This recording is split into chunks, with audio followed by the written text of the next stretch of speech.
There was a professor, his name was Professor Chopkins.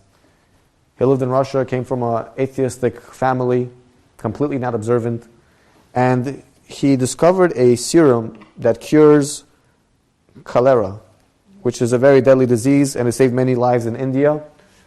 And actually they opened up many hospitals named after Professor Chopkins, or the way he refers to it as Chopkins, or they say Hopkins. And anyways, the government wanted to give him a position, and they wanted him to accept a professorship in a certain university in Odessa, and he declined, and eventually became religious. And not only did he become religious, but he opened an endowment fund, and it was earmarked to support the yeshivot of Lithuania.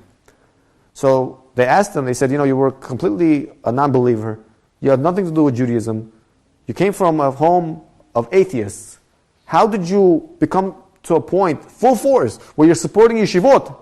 How did you do it? What drove you? What gave you the motivation? He says, I'll tell you what happened.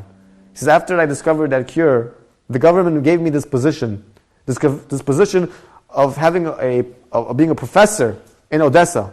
But the rule in Odessa is that you could only be a professor in Odessa if you are not Jewish. Jews cannot have such a position as a professor in Odessa. And when I was offered this position, they found out I'm Jewish, they said you will have to convert to Greek Orthodoxy.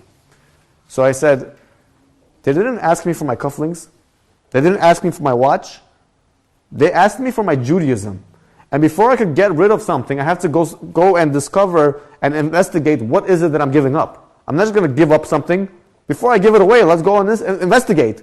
So he goes ahead and he investigates and he looks into his own religion and he finds out what it means to be a Jew. He finds out more about his own history, his own lineage, his own roots.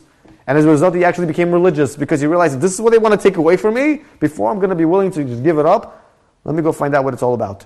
And when he found out what it's all about, did he realize how special our religion is, that it's irreplaceable.